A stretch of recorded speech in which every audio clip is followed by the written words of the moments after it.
might be, but me, your man, Louis T. Welcome to Divisional Round Weekend Overtime.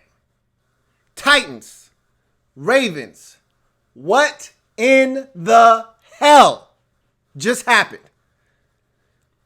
I was borderline speechless. Absolutely stunned. Not because the Titans won.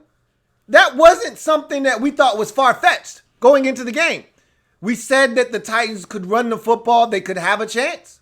We said that it was supposed to be windy and rainy and wet. None of that came to fruition. It was windy outside. You could see the wind was blowing, but it didn't have an impact on the game. There was no rain. It was a great night for football. And the Titans utterly destroyed the Baltimore Ravens in epic fashion, and we didn't see it coming. We all got blindsided. Titans fans, Ravens fans, NFL fans, we all got blindsided tonight. And it wasn't, again, because the Titans won. We knew they were capable of winning. It's in the fashion that they won. It's the way that they dominated this game. From start to finish, they dominated this football game. And you know what's crazy? Is that I didn't believe. I just didn't believe what I was seeing. I did not believe. Listen to the conversation me and my dad had at halftime. So I call up my dad and I say, boss. And before I could even get a word out, after saying, hey, boss, he says, Baltimore gonna still win this game. And let me say this. He picked Tennessee to win before the game started. He thought the Titans could do this. And I said, you feel the same way I do then, because they're going to win this game. And I told my uncle when the score was 14-0, Baltimore's going to come back and win this game. And I just didn't want to believe what I was seeing because it was so shocking. And then it was 14-3, and I'm like, man, they should have scored a touchdown there. But okay, they got a field goal. All right. Then they get the field goal before half, and I'm thinking, that's the game changer right there. You can't allow Hollywood to get that big catch on third down when they would have had to settle. And I thought that was a risky play by Lamar Jackson. If you don't complete that, it's a 60-yard field goal. Like, it wasn't really a smart play when you think about it, but it's a hell of a catch. Hollywood made him right. That's what first-round receivers are supposed to do. Make you right. He made him right. You thought if Lamar was thinking smart, you got 11 seconds. Quick pass. If it's not there, if that first read isn't there, you don't like what you see, get it out of the back of the end zone. You get one more shot at it before you got to settle for a field goal. He took 8 seconds on that play, barely got it away. They had to settle for a field goal. But even after that, I'm thinking 14-6 at halftime, one-score game. They're right where they need to be. They get ball after half. They're going to win this football game. They're fine. They're fine. And that's the conversation me and my dad had at halftime. They're fine. Tennessee, they dominated the first half. They should have more to show for it. You know, it felt like what New England had done to Tennessee the week prior, where New England was only up, 13-7 at half, and you're like, they should be up by more than that. Or was it 14-13 already at halftime? It might have already been 14-13. Whatever the case may be. You felt like that there should have been more to show for what they had done. Same with Buffalo last week. And I said, oh, they're going to lose this game. My dad said the same thing, and we were on the same wavelength. We thought that the Ravens were going to come back and win this football game. In my mind, I'm saying it wouldn't shock me if they came back, got even, left them, and midway through the fourth quarter, we look up and it's 30-14, and we're saying, man, remember when this thing was 14-0? Wow, I couldn't have been more wrong. And the Titans, credit to them, hats off to the Titans first and foremost before we go into excuse making for the Baltimore Ravens. Hats off to the Tennessee Titans because this was dominant, man. Another Derrick Henry extravaganza. Fiesta, fiesta, fiesta. Fiesta, fiesta. Woo! Fiesta, fiesta, fiesta. Man, it's another party for Derrick Henry on the ground, man. Who could stop this dude? Hey, Earl Thomas is still trying to find out what happened on that stiff arm. Because that man turned all the way around. Okay? The man turned all the way. He pushed him in his back. First he pushed him in his face. Then he pushed him in his back. Stiff armed him twice on the same. I said, oh no, Earl. Earl, you going the wrong way, Earl. Derrick Henry that way. Where you going? Oh no. Oh my God. That was crazy. This man is on a tear right now. Pay this man. Pay this man his money now. Anyway, Tannehill's numbers look eerily similar to last week. You know what I mean? Like another 7 completions. What was it? 8 last week, 7 this week. Okay. He's just managing the game. He ran the football when he needed to use his legs, just like last week. 2 touchdown passes, except last week there wasn't a big play in there. There wasn't a big bomb like the one to Khalif Raymond tonight. But you know, they got all excited about Tannehill, like, oh, they compared his numbers from the game last week to his first half stats. It was like, oh, he's already got more passing yards. The man, I don't think he had any passing yards in the second half. Don't quote me on that, but he didn't do much in the second half. Didn't have to. Wasn't asked to. Okay? It was amazing how the Titans dominated this football game, and I didn't see it coming. Ben Hoff with the super chat says, flabbergasted. Ben Hoff, thank you for the super chat first and foremost, and I second your sentiment. Flabbergasted. I was on Twitter talking to a couple of Tennessee Titans fans. My man MJ over at the MJ Take, over at Sports Fan Entertainment is a massive Tennessee Titans fans. You guys all know that. And I remember watching one of his videos midpoint of the season when he was talking about the Mariota benching and how, you know, they were doing the wrong thing and that they destroyed Mariota and how Tannehill was going to play well initially, then he was going to stink it up, and that Mike Vrabel wasn't the right guy for the job. Arthur Smith, the offensive coordinator, stinks, and they're going to mess this up because they're going to do just enough so that nobody gets fired, and they're going to be in this same rut next year. And I tweeted him, you couldn't have been more wrong about everybody. However, it probably never felt so right and so great to be wrong. It was exceptional play calling for the second consecutive week. Again, Tannehill only 7 completions this week. Guess what? That was perfect because they couldn't stop the run in the second half. It was the Derrick Henry show.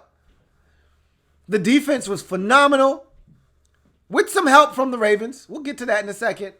But the Titans were just exceptional tonight. Absolutely exceptional. And I was speechless. Speechless. I literally sat there and I was in utter disbelief at what I was watching because I didn't see this coming.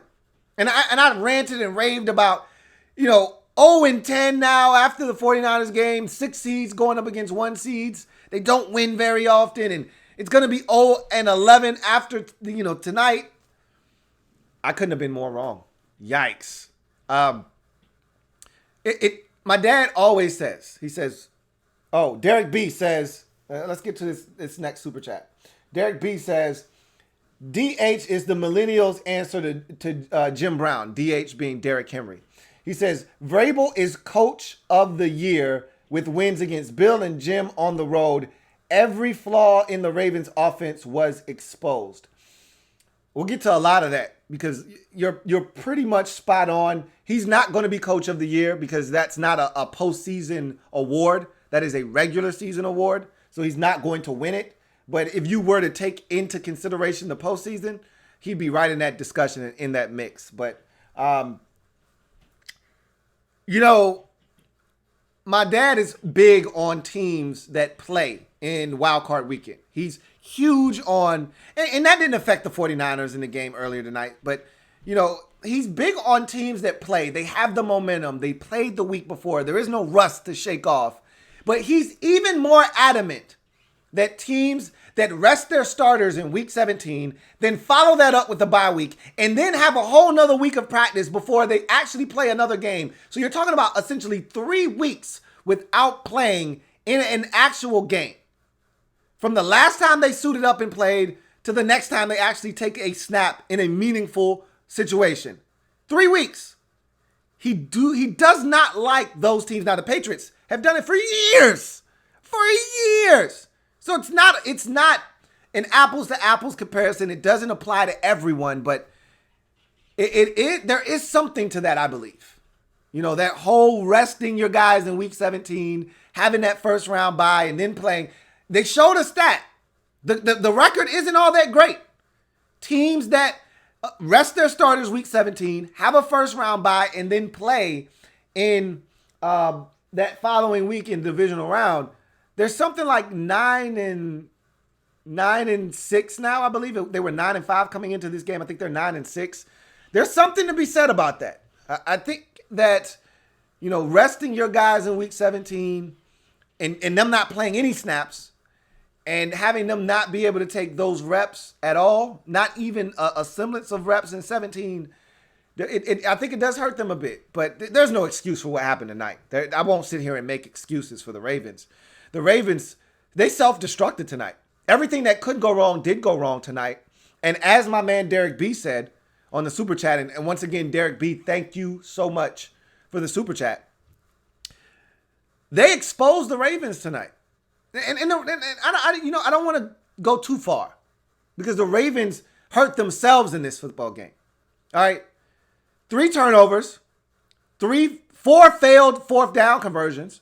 Not 1, not 2, not 3. 4 failed fourth down conversions.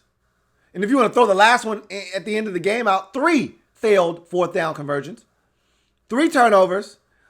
Ill-advised penalties like the one that DeAnthony Thomas took, on a fair catch, and then he blocks when they're going to get the football at the 20, and instead they have to start their possession off at the 5-yard line.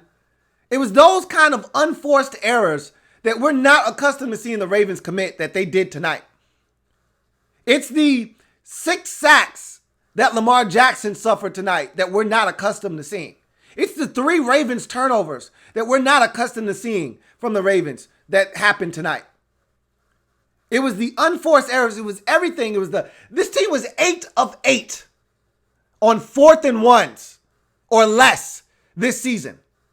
8 of 8, 100. They were batting 1,000 on 4th and 1 or less this season. They went 0 of 2 in this game. Everything that could go wrong did. Again, credit Tennessee for that as well. Do not dismiss the Titans in all of this. Yes, the Ravens look like a team that hadn't played a game in 3 weeks. Balls tipping off of guys' hands for interceptions, penalties, mistakes. Yeah, they look like a team that was not mentally sharp and ready to play in a postseason football game. But you know what else happened too? The Titans kicked their ass and forced the issue. The Titans forced turnovers. The Titans made Lamar Jackson uncomfortable. Yes, Lamar ran for over 100 in this game, but it took him 20 some odd carries to do it. How many games have we seen this year where Lamar's got 8 or 9 rushes for 118 yards? Lamar's got 8 rushes for 97 yards. That wasn't tonight. He worked for his yards tonight. And really, you take away that one run when the Titans lost discipline and their linebacker blitzed up the A-gap, came up the wrong A-gap. Lamar took off out the other A-gap and split the difference and was able to pick up about 30.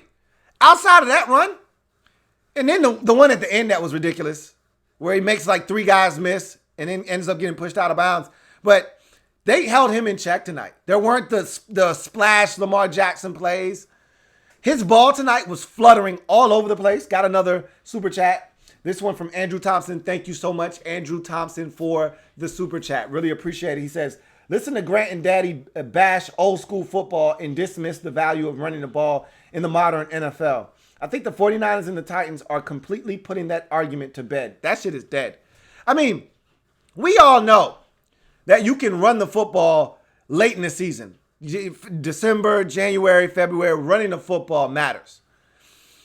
I think there was a notion that you couldn't run it from September to November. We've always agreed that got to be able to run the football in December, got to be able to run it in January, got to be able to run it in February. But it's this notion now that running the football in September through November isn't sexy. It isn't cool. And it still may not be sexy, but it damn sure, look, they made sure we all knew that the number 1 rush team in the league, the number 2 rush team in the league, the number 4 rush team in the league, and like the number 6 rush team in the league were all in the playoffs. Like they made sure we knew that the teams that ran it the best this season, and I think almost every team in the postseason was like a top 10 rush offense. Don't quote me on that. But they made sure we knew that running the football is still important. And I talked about this about 2 years ago. That I said, there's been a resurgence because there was a stretch there where running the football wasn't cool. And we devalued the running back. And teams weren't paying running backs. And you felt like you could find one a dime a dozen anywhere. The running back position is back. You need a quality back. It started, to me, Todd Gurley showed that you get a quality back that can catch it, run it, do a little bit of everything. You can do some things in this league. Ezekiel Elliott is another one of those guys that does a lot for his team. You're seeing Derrick Henry take over the postseason. Remember the postseason Sony Michel had last year as a rookie for the New England Patriots? PlayStation. His postseason run last year was phenomenal. Derrick Henry is making that look like child's play this year. Okay? So, you run the football. You beat teams up on both sides of the line of scrimmage, which the Titans did tonight. They bullied the Baltimore Ravens on 4th and 1. They couldn't even get a yard. They couldn't even get inches. They bullied those boys. Both sides of the football. That shit still wins. Old-fashioned football, as my man Andrew Thomas said. Still wins in this league. Still wins. Now, you got to be able to go out and execute that. Now, and it's not for everyone. But if you have that mentality, if your players have that mindset, if you establish that kind of culture, oh, you can do this. It's not for everybody, though. Not everybody can do it. And the Titans, their way of doing it is much different than the 49ers. They're not the same, okay? The 49ers run it, but they're running it with more of a finesse approach. Even though it's not, it is because it's a zone, all right? The Titans are downhill. And yes, there's some zone concepts in what the Titans do, all right? Everybody's running some semblance of zone, but they also run it down your throat, just downhill sometimes as well. Like, there are definitely some zone principles in what the Titans do. But make no mistake about it, they mash you in the mouth with their run game, more so than any of these other teams. But at the end of the day, it all equals up to the same things. 49ers run the football, Titans run the football. Both were dominant today.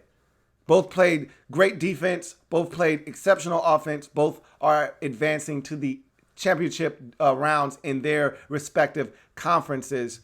We just didn't see this coming. David R. says, Bill Polian, old butt cracking and rolling a blunt right now. Yeah, he had to eat crow on Lamar earlier this year. He did. But he also understands that Lamar has come a long way from the guy that needed to switch to receiver or running back to the MVP of this league. Lamar's going to be at the awards on February 1st, the NFL awards, and he's going to get the MVP trophy. I know he would have much rather been holding a different a hardware towards the end of the season, but he'll have to settle for the MVP trophy instead. But, man, what a dominant performance by the Titans. Let's talk about the Titans in this game, and then we'll get to the Ravens. It's just my head's still spinning, man. Okay, so early on, I thought that everything went the way that I thought it was supposed to go for a Ravens win. Ravens get the stop on the initial possession, and the Titans, the Ravens move the football down the field, and I'm thinking they're going for 7, you know. And then the interception, and Kevin Byard just always seems to be in the right place at the right time. It just doesn't seem to matter when, at what juncture of the game, just always seems to be in the right place at the right time. DMV fan 123 says, Skins fans just jumped ship to Baltimore coming back. If they jump ship to Baltimore, we don't want them back. Stay over there. All right? Stay and be more. Don't come back. Those are called turncoats. We don't welcome them back. But I thought that interception early kind of set the tone because I thought, and I said this in my preview for the game, I said, if Baltimore is able to go down and establish themselves early, score a touchdown, then the Ravens are able to get another stop. Titans aren't able to do anything offensively, and then they go down the field and score again. That's what they've done this season is they've jumped on teams. You heard Ian Eagle talk about the point differential in the first quarter for the Ravens. It was something like plus 95 or something that they outscored their opponents by in the first quarter of games this season. They've jumped on teams. They've made it a habit of jumping on the opposition early. And then you get out of what you wanted to do coming into the game. Your game plan then goes in the trash, and you start trying to keep pace with a team that you can't keep pace with.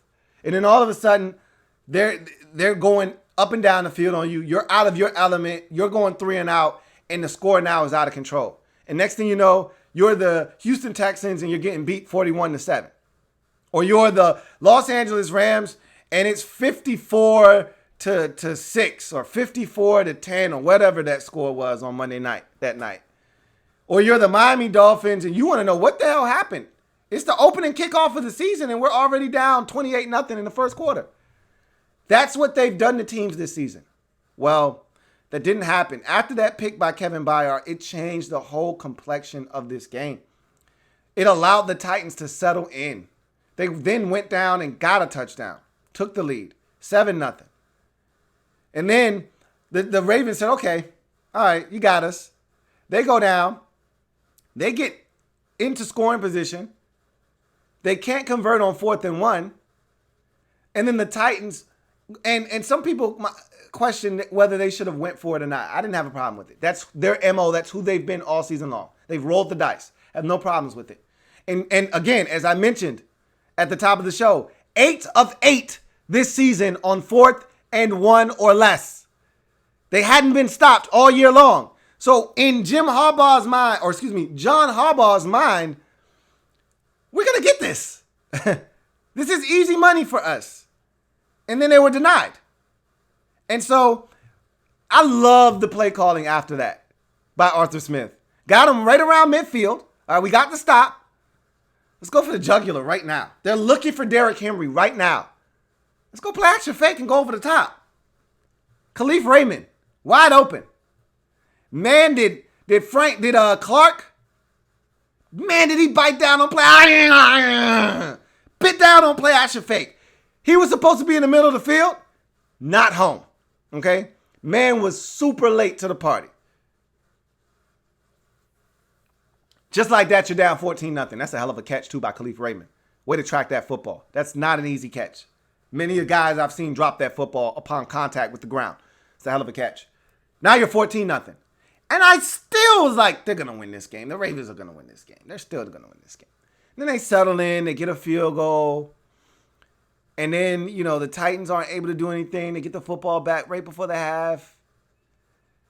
And Lamar, this impossible 3rd and long, and he completes that long pass, that 24-yard pass to Seth Roberts. And you're thinking, they're about to go get a touchdown, and this thing's going to be 14-10 at halftime, and they're going to be right there. Got a super chat. Skins fan all day says, I told everybody Titans going to win. I didn't see that shit coming. I didn't. I thought they could compete. I thought this could be a close game, but never did I think they were going to win this football game. And appreciate the super chat, Skins fans all day, man. Skin fan all day. Appreciate you, bro. That's insane. And if you called that, you deserve kudos for that, bro, because I just didn't see it coming. So I'm thinking, oh, man, that's a big conversion. Seth Roberts catches it, crawls out of bounds after getting injured. They get another first down, and then they kind of get stuck right there. And I'm thinking 60-yard field goal. You got to get a short completion here if you're Lamar. Make this a 52-yard field goal. That's well within the wheelhouse of just incredible. And then he chucks it 50 yards down the field. I'm like, no, what do you do? Oh, my God, one hand grab. Hollywood! What the hell? Hell of a catch. Gets mollywopped, but a hell of a catch. Way to hang on to it, too. And I'm thinking, man, they can get 7 now. And Lamar almost takes a sack. The one thing you can't do in that situation with no timeouts. He almost gets sacked. Luckily enough, cooler heads prevail. Throws the football away. They get a field goal. It's 14-6, and I'm thinking, they're going to win. That's when I picked up the phone, called boss. And he was like, before I could even get anything out of my mouth, Ravens going to win this football game. I said, well, bro, we on the same page. They're going to win this football game. And they get the opening kickoff, and they're moving it down the field. And this was when I knew they're in trouble. They get down the field. They're moving the football. And I'm thinking to myself, there's no way they're not getting this first down. They're definitely getting this one. 4th down. They're moving the football. They're going to get this one. And then I don't know what the hell Lamar was doing. I don't. It's a quarterback sneak, bruh. And I get it. You know, you want to try to find a little, avenue, a little lane or whatever. They pinch the A gap, so they make it tough for you to get in there. So you want to go find that lane to go crawl into to get the first down. But, bruh, just go forward. He could have even dove over the top if he would have liked. But don't do that. Don't run lateral. No, don't do it. And the Titans get another fourth down stop. And I'm saying to myself, are you kidding me? Are you serious right now? What in the hell is going on? And at that moment, after that, I still said, it's still 14-6. They're good. And then Henry bust off that 66-yard run. And I'm like, oh, shit. They're about to win this game. And they get in the end zone.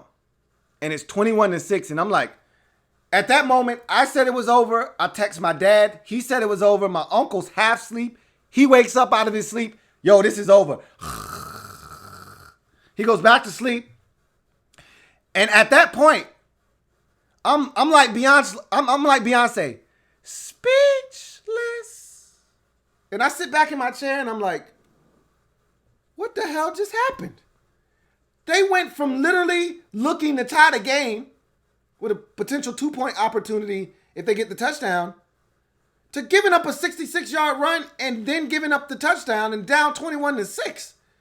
And then Lamar Jackson loses his damn mind on the next possession. And I'm thinking to myself, bruh, you just escaped this guy. It's not like you left him 10 yards ago. The man, you literally just avoided this man a half a yard, like literally a yard and a half ago. He's not gone. He didn't just fall down at the 5-yard line. He's coming back. And he just casually steps up like there's no duress, like there's no imminent pressure, and fumbles and gets hit and fumbles a damn fumble. I'm like, dude, are you serious right now? And then Tannehill runs it in for a touchdown. At that point, the game was over. I was debating on whether I should jump on here live and start talking about this ass whooping. I said, no, I'm going to allow. The Ravens were 14-2 this year. I'm going to give them the proper respect that they deserve, and I'm going to give them a chance to dig themselves out of this hole. They never did. But wowzers. What a turn of events. John Saluter with a super chat. Thank you so much, John Saluter. Appreciate the super chat. He says, got to respect that Titans D. I had the Titans winning, but was worried. Henry is a damn animal. Yes. Yes, he is. And you know, it's funny because those first couple of years when he was behind DeMarco Murray, you saw flashes, but you weren't quite sure, what the Titans had in this former Heisman Trophy winner. And we've seen the big runs, and we've seen him go on these tears at the end of seasons. We've seen this from him before. But this is next level Derrick Henry right here. Like, he's on a new level. He's on a new level. And this is impressive. Titans defense was impressive. Titans offense, equally impressive. This was impressive. And if you're the Texans or the Chiefs, you got to be worried about this team. This isn't a lucky flash in the pan. Oh, don't worry about it. These boys are playing with the utmost confidence right now. They're dangerous. Tighten up. Tighten the hell up. It's going to be a hell of a ride. Whomever wins tomorrow, tighten the hell up. Because these boys are not playing. And you get to the Ravens side of things, I kind of summed it up already, to be honest with you. They just didn't look like themselves. They didn't look like the team that won 12 straight to wrap up the season. They didn't look like the team that was the smarter, sharper, faster, more physical football team. They just didn't look like the team that we last saw in Week 16. Polish off a division title and a first-round bye and the number 1 overall seed. They didn't look like they had that sharpness. They looked like a team that hadn't played since week 16. They looked like a team that felt like all they had to do was show up. They looked like a team that was ill-prepared for the physicality that the Titans brought tonight. And also, what you need to also talk about is the amount of team speed defensively the Titans had as well. Like, they were ready for Lamar Jackson running the football. I thought that Lamar's speed and the Ravens' speed overall, Hollywood Brown and Lamar Jackson, and look, you're fooling yourself if you think that no Mark Ingram in this game, for the most part, didn't hurt the Ravens. He was a massive part of their offense all season long. And his inability to be out there and be able to help his team really hurt them. You know, he was very limited tonight. And not to say that Gus Edwards isn't a quality back, because he is. He's not Mark Ingram. They really missed Ingram and his physicality and his ability. And I thought Lamar Jackson tried to do a lot tonight. He tried to do too much. I thought he pulled it a bunch of times when he could have given it to the back. I thought he felt like he needed to get the team out of this rut. I thought he put too much on his shoulders tonight to go out and win this football game. You heard them talk about how deflating last year's loss to the Chargers was in the playoffs, and how Lamar took that into the offseason and how it really bothered him. Well, I felt like he was playing with all of the weight of last year's loss on his shoulders in this particular game, instead of just allowing this to be a team effort like it had been all season long. The man had 20 carries tonight. 20, 22, something along those lines. Lamar Jackson carried the ball way too many times tonight. And there were some opportunities for him to give it. And he just pulled it and was like, I got it. 59 pass attempts. I'm pretty sure he's never, ever come close to that in his career. College, high school, ever. Definitely not in the league. So it was too much on Lamar's plate tonight. And his receivers didn't help. There were 6 drops in this game. He was sacked another 4 or 5 times.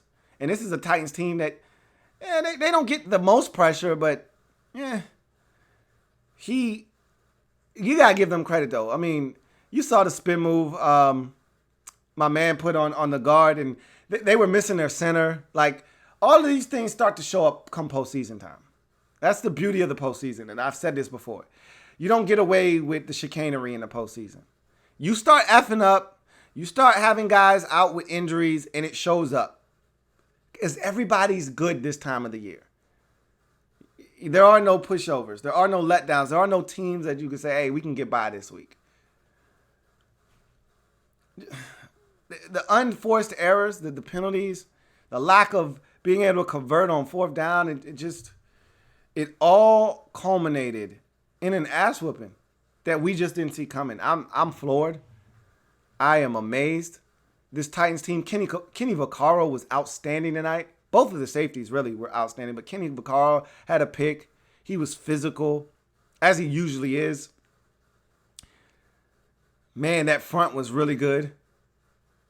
I mean, the Titans were so impressive tonight. I really mean that. And it was a group effort corralling Lamar Jackson. There was one play he tried to get to the outside, and Logan Ryan was waiting on his ass like, where you going? Like, they knew what they had to do in this game. They knew that this was a group effort. If we're going to get Lamar Jackson onto the ground or get him out of bounds, we've got to go to the football as a collective unit. How about the play calling by Arthur Smith tonight? I already gave him credit for the play action fake after the 4th down stop to Khalif Raymond over the top. How about the Tim Tebow jump pass on a 3rd down, a critical 3rd down? Remember, it's 14-6 at that point. All right? Game still within reach. You hold them to a field goal there. It's 17-6. That's a win for the Ravens. Instead, Derrick Henry fakes the run, jumps into the air, throws a feathery, soft, drugstore cotton pass to Corey Davis in the back of the end zone. Are you kidding me? What a play call. God damn it, man.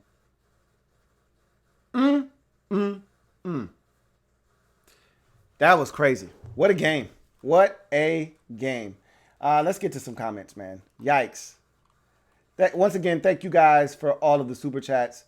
And I apologize in advance to anyone's comment who didn't get read, that it won't allow me to go back up to read. I'm sorry if I don't get to your comment and you left it earlier in the comment section. I apologize in advance. Remember, if you're out there and you're new to the channel, first and foremost, welcome. Secondly, subscribe to the Louis T Network for more great content. Thirdly, like the video. And fourth, make sure if you want your comment read on the air, if it's pertinent, use the hashtag Louis T Live to have your comment read on the air. The 20th Mike says, I think it was a lack of regular season energy in the Ravens' whole team that broke them. In order to win in this league, you must have that mentality. Facts, he says. I'm with you. That I think not playing in 3 weeks hurt them in this game. You know, the Patriots can do that because they're battle tested. They've been in the postseason. They know what it takes. The Ravens haven't won a postseason game with Lamar Jackson under center. So for them to, and I'm not saying they should have done anything differently. You clinch the number 1 seed in the first round bye and have the playoffs coming through your building for the remainder of the postseason, for the duration of the postseason, I should say. You rest your guys because you don't want what happened to Mark Ingram to happen to anybody else, which is Ingram getting hurt. So if they had it to do all over again, he would have did it the same exact way, and I would have been on board with that. KR says, Marshawn Lynch proved that a long time ago. Oh, you're talking about being able to run the football. Azad Bilal says, somebody check on Ray Lewis. Jordan Moreno says, is it easier to run the ball when you're up on the scoreboard? It is, but it isn't, because you can get too conservative. We saw the Vikings get too conservative last week versus the Saints. Get up by 10 in the fourth quarter. You start running the football on first and second down. Now it's third and long. Then you don't convert. Now you punt the football. You can fall into a trap. If you're having success, like the 49ers did earlier tonight, then no, running the football becomes a lot easier because you start to break the spirits of your opponent. That's what the Titans did tonight as well. But it's not always easier to run it, because if I know you're running, it's almost a gift and a curse sometimes. If you're up and I know you want to run it, and I start loading up the box and you don't take advantage of it, you may find yourself going 3 and out. J. Camman says, did you see this coming? Honestly, I think I've already answered that emphatically tonight. Lurch of Orthanic says, yep, the first drive, Rabel flipped the script. Ravens should have caught 7, and instead they caught the interception, and Lamar got a personal foul. At that point, he was thrown off his game. That was where I thought it changed a little bit, because Mark Andrews should have caught that football. Was it a little high? Sure it was. Could he have caught that, and should he have caught that? Absolutely. And from that point on, the Ravens didn't seem like the same team. Sammy J12 says, see Lamar still winning MVP? Yeah, because the MVP is a regular season award. It has nothing to do with the postseason. Absolutely, he's winning MVP.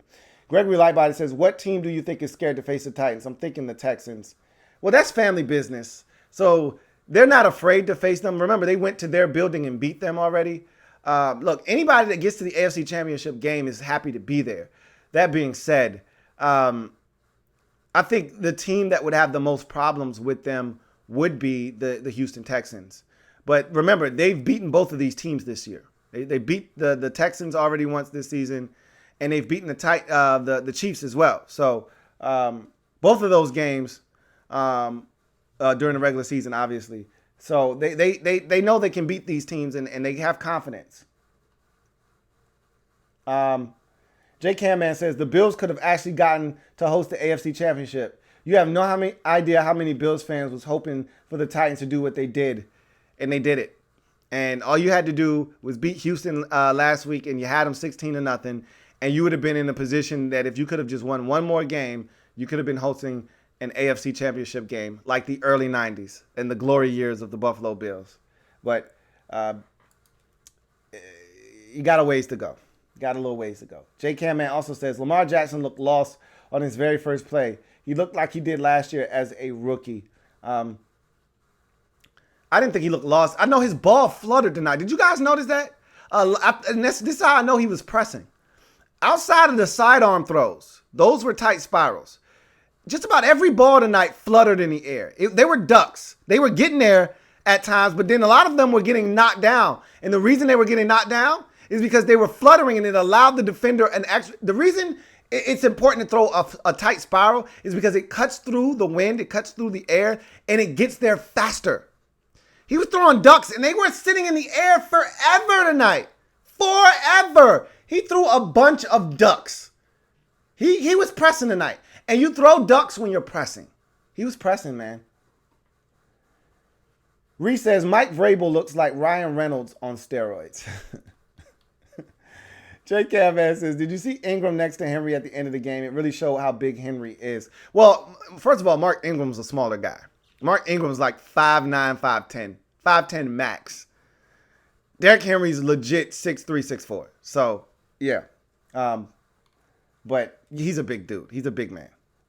Derek B says, Tanny with less than 100 yards passing and 2 straight playoff wins. Mariota must be bewildered as he cleans out his locker this offseason. Vrabel's clock shenanigans made Harbaugh use all of his timeouts. Look, Vrabel he's killing it this postseason, man. Vrabel is absolutely killing it this postseason. He's pressing all the right buttons, and they're playing inspired football for him. Niners fan says, it's no coincidence that Andrew Luck retires and the Titans make the AFC Conference Championship game. I don't know if there's a direct correlation to that or not, but he did used to stand in the way. And had Andrew Luck been available for the Colts this year, they probably are in the postseason and not the Titans. You may be right about that. But that's hindsight. It's 2020, and the Titans are here, and they're in the AFC Championship game now. So, JCamman99 says, I think Russell Wilson gets the MVP now, or do you still think Lamar gets it? Again, let me reiterate this. And I know some of these comments were written before I already addressed this, but the MVP is a regular season award. So nothing that happens in the postseason affects regular season awards. So Coach of the Year, Rookie of the Year, MVP, Defensive Player of the Year, all that stuff has already been determined. They already know who's won those awards. Sammy J12 says, still have PTSD from Titans beating us at Arrowhead a couple of years ago. Little nervous if they come back. Look, you got to get there first. Take care of the Texans tomorrow. We've seen so many higher seeds be defeated in this year's postseason that you just got to take care of business.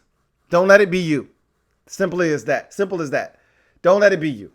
All right, we've seen the Saints go down. We've seen the Patriots go down. Now the Ravens go down. Don't let it be you, okay? Don't let it be you. So, and if you want to throw the Eagles in there, I get it. They were the higher seed. No one thought they were going to win that game, seriously. But if Wentz stays healthy, maybe it's a different ball game. Anyway, don't let it be you, simply put. Azad Belial says, never understood why people said winning ugly was a bad thing. Tennessee had many ugly wins, but that's all that matters is winning. That's it. Winning pretty is only for the power rankings. As I've said this many a times, and you guys can attest to this, I told you, it doesn't matter how you get it, okay? Just stack those dubs up in the left-hand column like bricks. I already told you, it doesn't matter how it comes. Nobody remembers that you won 17-16. Nobody remembers that it was 13-10. Nobody actually goes back to those bricks that you stack up in the left-hand column and turns it over to see what the final score was and looks at the stat line. Nobody does that. All they do is count those bricks. 1, 2, 3, 4, 5, 6, 7, 8, 9. Yep, that's enough to get in. You're in the postseason. That's all people do. We don't go back and analyze, oh, they only won that game by 1 point in week 6. Nobody gives a shit. You won. That's all we care about. Just win. Or as a wise man once told me, just win, baby. Just win. And that's what it's all about. Just win. Said it a million times. I'll continue to say that till my face turns blue. JCamman99 says the Browns should look at Dean Pease for head coach. He has a pretty good resume. They've looked at everybody else. Why not? Hell, I want to interview for the job. Shit, since you've given everybody else one, let me get one. JKMan99 says, the fact that they were 14-2 puts all of this in perspective, doesn't it? It does. That the postseason, what did I tell you guys? What do I always tell you guys? Just get a ticket to the damn dance. 6 seed, 5 seed, just get a ticket. Just get a ticket. You know why? Because once you get a ticket and you get in that dance and they shut the doors and keep all of the losers out, all bets are off. Okay? Anything goes. All right? It's like a steel cage match. Once they shut that door to the steel cage, all bets are off. All right? And it's a free-for-all. And you're seeing that this year. Again. Seize Up says, this is why you watch the games. Nothing is ever 100%. Captain Spartan 04 says, that Titans O-line is nasty. Conklin playing like his rookie self. Lawan and Roger living up to their big contracts. They starting to get into a rhythm, man. Starting to really get into a rhythm. Let's see. I got another super chat from John Saluter, so I'm going to get to that one here in a second. John Saluter, again, thank you for the super chat, my man. Really appreciate it. He says, what team can stop Henry? Right now, I don't know. I don't know if anybody in the AFC can stop him. I know the 49ers could stop him. But would they stop him? I don't know. I don't know. But obviously, he has to get there first. But they can be beaten. You know, Ryan Tannehill completing 7 passes isn't going to win you every single game. Now, if Henry continues to run for damn near 200 every week, that changes things. But at some point, some team's going to say, all right, enough of this bullshit. All right, we're going to load the box up, and we're going to force Ryan Tannehill to beat us. Khalif Raymond and Anthony Ferkser and Jonnu Smith, AJ Brown and Corey Davis and Tajay Sharp, all of these guys are going to have to beat us. It's not going to be Derrick Henry. Ryan Tannehill, saddle up, buddy. You're going to have to throw it 35 times a night plus to beat us. And will he be able to do it? He's played well this season. Like, I don't want these last 2 games to cloud your judgment on what Tannehill has done during the final 10 games of the season. He's played masterful football. That's why they're here. Without his play, they're not even a 9-win team that makes it into the playoffs as a 6th seed. Okay? So he's proven that he can get it done, but he hasn't had to do it this postseason. And it's different in the postseason. So we'll see what happens. But right now, the answer to your question is I don't think anybody in the AFC wants any parts of Derrick Henry and his Titans offensive line. Captain Spartan 04 says, he might have as many pass attempts in the Florida State game. This game reminded me of him versus Houston, talking about the college Houston. You're talking about Lamar Jackson I'm thinking the Clemson game might have been the most passing attempts he had in the collegiate game. That year that he won the Heisman Trophy, when him and Deshaun Watson had that epic Saturday night showdown in which the Cardinals lost that game. And really, that was what stopped them from getting to the playoffs and having a shot at the national championship. That was the year Deshaun Watson and Clemson won it all. He had a ton of passing attempts. I guarantee you it wasn't 59. I will bet any amount of money it wasn't 59. He might have approached 50. I don't think he hit 50 that night. And if he did, low 50s. It wasn't damn near 60. I'd be floored if he threw it that many times. And he threw it a bunch in that game. I do remember that game very vividly. He threw it a ton in that game. Somebody will look it up and be like, he threw it 61 times. And I'll be like, God damn it. Jordan Moreno says, Adoree Jackson looking like a top 5 corner. Don't know if he is one, though. No, he's not. He's not. Far from it. But he played well tonight, man. That one knockaway, again, ball fluttering in the air. All right, not the most well-placed football, but he dives over the back of Miles Boykin, barely touches him, knocks it down. Gorgeous play. Derek B says, no more Titans jokes, he says. They had 2 yards of penetration on that 4th down quarterback sneak. It was dead on arrival. The only chance was to audible out of it, but the Ravens don't have option B.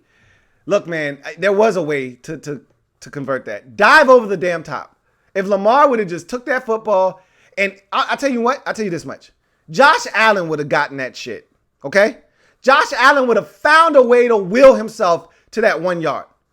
If Josh had to climb on the backs of 2 dudes, if Josh had to barrel through 3 defenders, he would have gotten that first damn down. But Josh Allen is also 6'5", 240 pounds, which, or at least 230 minimum, which Lamar Jackson is not. So I do concede that.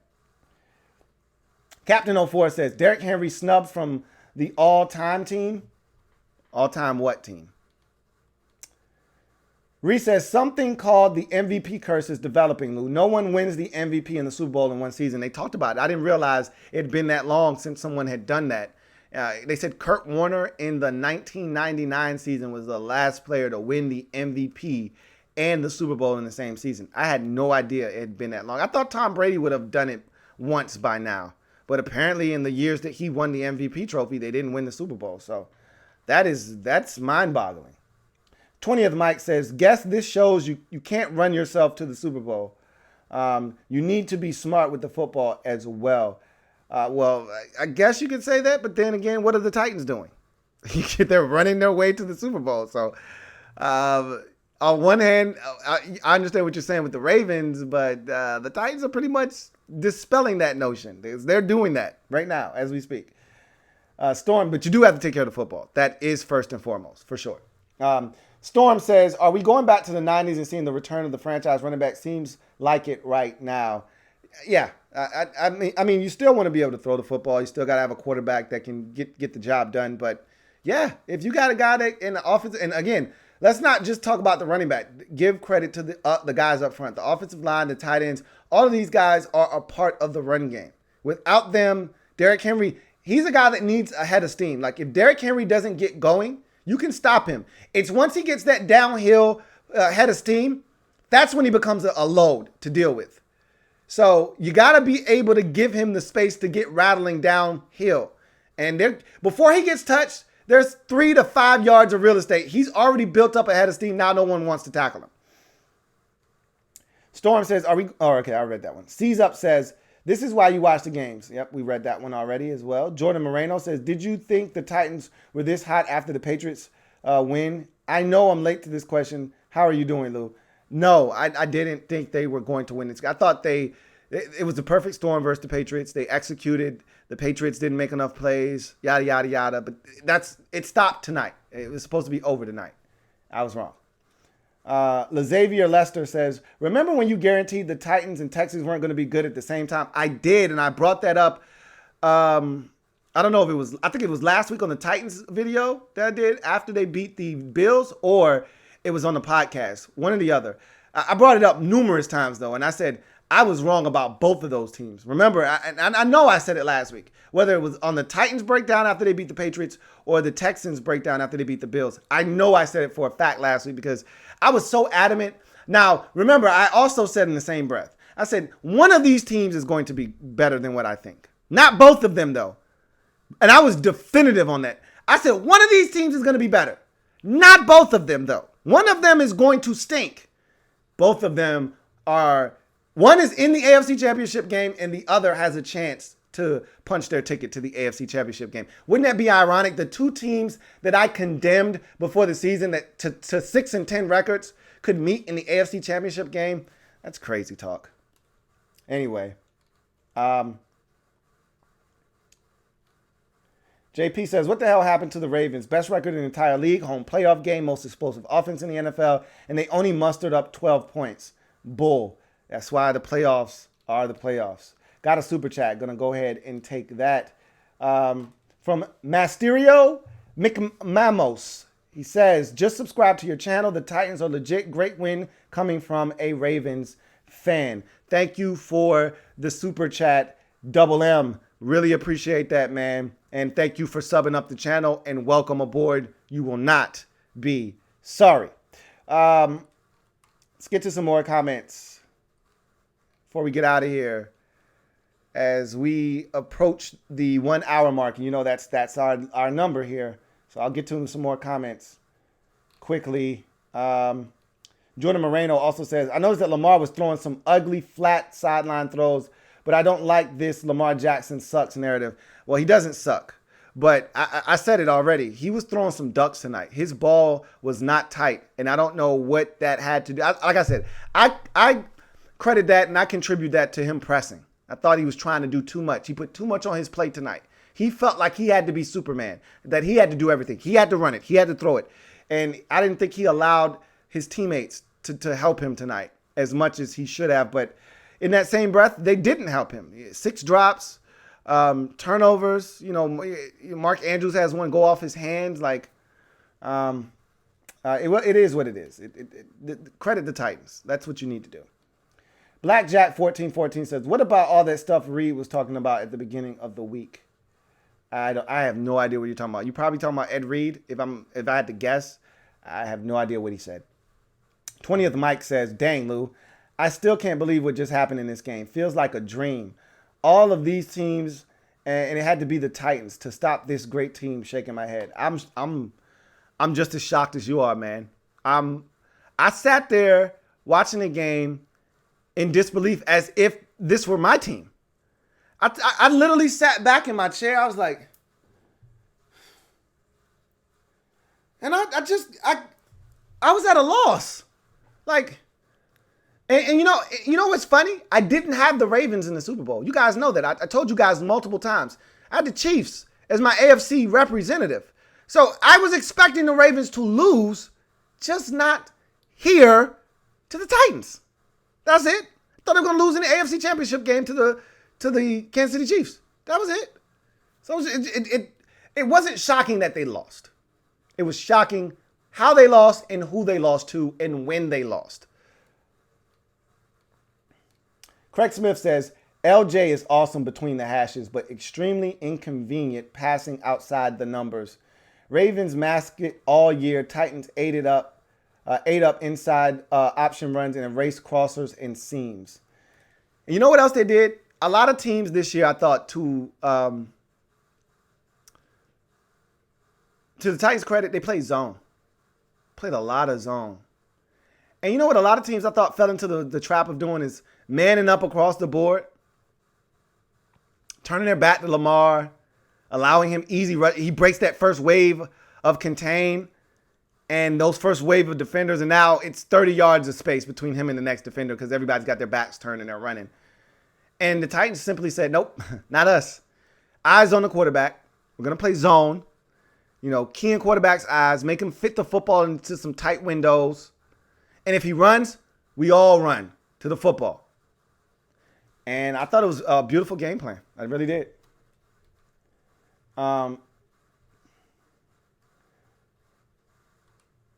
William Carter says, I'm so glad we got rid of Kirk interception Cousins. How about you, Louis? Nah, I'm not co-signing that. Colin Oro says, Seahawks or Packers tomorrow? I've given you my predictions on my podcast. Check it out, Louis T Network podcast. Episode 68 is now up and available for mass consumption, available on Stitcher, Google Music Play, Apple Podcasts, TuneIn, Spotify, and, of course, the website, louistnetwork.net. So check it out. Atlas says, oh my God, Lou, the Titans are going to win the Super Bowl. What kind of timeline are we in? They're not going to win the Super Bowl. If they do, I will come up here and I will eat crow. They're not winning the Super Bowl. But they've got a ton of momentum. You know what they feel like right now? And I don't want to overstep my boundaries and I don't want to step out of bounds. They feel like the Eagles from 2 years ago. The backup quarterback that comes in, takes the league by storm, wins over the team. They play this underdog role. All they're missing is the dog mask right now. Because that's essentially what they're doing now. Remember, the Eagles, it was a little different because they were the number 1 seed in the NFC. So they were playing at home every week. The Titans are going into people's houses, kicking down the door, okay? They're not knocking. They're not ringing the doorbell. They're going in the front door, kicking it open, coming in, tying everybody up inside, and then ravaging the entire house. I mean, they are absolutely burglarizing people's homes right now. What they did to Baltimore, they should be locked away, thrown in a cage, and the key should be buried. Okay? They acted like savages tonight. J-Cam Man says, Chiefs, Titans, or Texans going to the Super Bowl? Last time Titans were there was before the Texans even existed. Chiefs since the moon landing, Texans never. So great for the NFL. Like I said, the NFL is set up for parity. Okay? It's the only sport that in any given game, you can be eliminated in the postseason. Everybody else has a series, and generally the better team wins a series. That's why you'll never see a team that's an 8 seed or a 6 seed win the NBA championship. It just won't happen because they're not better than the 1 seed or the 2 seed or the 3 seed. All right? So you just won't see it in the NBA. In baseball, you may get a hot pitcher or a hot team, and you know they got pitcher that's pitching really well, and they can ride that pitcher's back. And yeah, you get a team that's a wild card. We've seen it plenty of times in Major League Baseball, but even that team is good to an extent. In football, it doesn't happen. You just don't see 6 seeds. It happened. It's happened. I remember the Green Bay Packers did it the year they beat the Pittsburgh Steelers when Rashad Mendenhall fumbled. I remember the Pittsburgh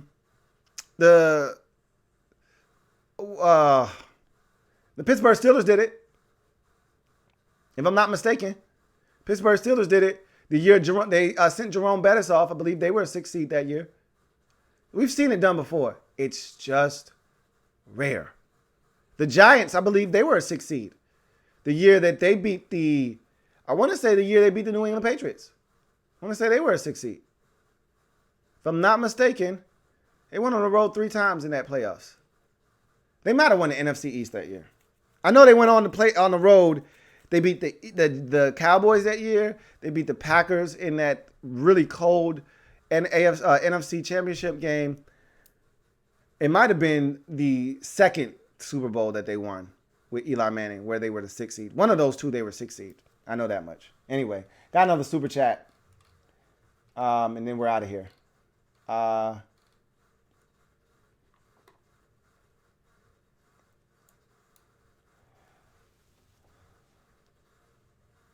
Mr. J.K. Lion 2 says, the Titans' 4th and 1 stop in the second quarter at 14-6 changed this game. Take the points. You have Tucker. Henry quickly broke the 60-yard run. That was in the third quarter, and you're spot on, and I talked about that already. That was the first possession of the third quarter, and the Ravens moved it right down the field, and it felt like they were going to tie the game up or at least cut it to a 2-point game because they were going to go for 2. And they got the stop, and then Henry breaks off the 66-yarder, and next thing you know, they're in the end zone on the jump pass, and it just changed the whole dynamics of the game. Absolutely. You're 110% spot on. Thank you, Mr. J.K. Lion 2, for the super chat. Greatly appreciated. You're absolutely right about that. That play was massive. That stand was massive. That's the second week in a row the Titans defense stood on its head in a short yardage situation that changed the tenor of the game. If you remember in Wild Card Weekend on the road at Foxborough versus the Patriots, they had a 1st and goal from the 1, did the Patriots, and 3 consecutive plays the Titans shut the door on the Patriots offense, forced them to settle for a field goal. Instead of being down 17-7, they were down 13-7, changed the entire complexion of that game, ultimately win that game 20-13. So I thought they did the same thing here with that 4th and 1 stop. Up 14-6. Ravens threatening. They get any points on that first possession of the quarter. It feels like the Ravens are really mounting a comeback. 9 consecutive points, 12, 14, whatever, unanswered points at that point had they scored. Instead, you get the stop. Derrick Henry rattles off the big run. They get the subsequent touchdown. And really all of the rest was history. So, unbelievable. Unbelievable. Thank you, everyone, for the super chats. Greatly appreciated. Thank you so much for everyone that joined us tonight. Unbelievable football game. Unbelievable result. The Tennessee Titans go in to Baltimore and destroy the Baltimore Ravens. I didn't see this coming. I honestly didn't see this coming. And you know what's crazy is the Tennessee Titans still have not kicked a field goal with their brand new kicker since they got him. This is crazy. This is insane. They still have not kicked a field goal with their kicker, Joseph. All he's kicked is extra points because they keep scoring touchdowns. This is insanity. As they go into Baltimore and roughhouse the Baltimore Ravens, 28-12. Unbelievable. Derrick Henry is a man possessed. Damn near 200 yards rushing tonight. He is on an epic tear. And this is a team right now that just has it going, man. Tannehill, another game where he's got less than 10 completions and less than 100 yards passing. And yet, here we are again. So, this is amazing. And whomever wins tomorrow, hosting the AFC Championship game. Let that sink in. Especially if it ends up being the Texans. When's the last time we saw a 4 seed host an AFC or an NFC, for that matter, championship game? When does that happen? Unreal. Tennessee Titans, celebrate! Going to the AFC Championship game. Now, you haven't won anything yet, but damn it, this was improbable. To go on the road against the Patriots and the Ravens in respective weeks, consecutive weeks. Wow, that's impressive. I'm your man, Louis T. Signing off. Remember, if it's not your man T, it's not the best NFL coverage it could be. Remember, make sure you like this video. Subscribe to the Louis T Network if you haven't already done so. Check out the Louis T Network podcast. Again, available on Stitcher, Google Music Play, Apple Podcasts, TuneIn, Spotify, and of course, the website louistnetwork.net. And turn on that notification. All right? Subscribe to that podcast so that when it's uploaded, you get it. So you know. I'm out of here, man. I'm still kind of in shock. So you got to excuse me. We'll do this again tomorrow. We'll break down both of those games. Looking forward to them. We got 2 ass whoopings today is what we got. I didn't expect that. Not what I signed up for. Not what I was expecting. The first game, okay, I saw how that could happen. This one, no. Not with the team that actually did the ass whooping. You know what's crazy? I'll leave you with this. My girl was on social media earlier today. And this grandma was in a barbershop with one of her grandkids. And her grandson was acting up. And she went and got her stick from the car. And the stick had a name on it. And it was called the Peacemaker. Right now, we're all quiet. Because the Titans are beating ass with the Peacemaker.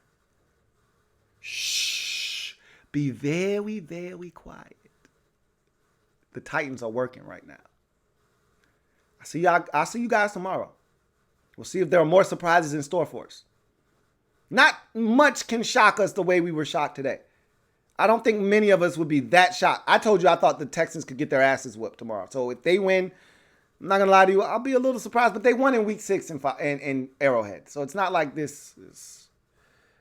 Anyway, I'm out of here, man. You guys have a good night. This is crazy. Network.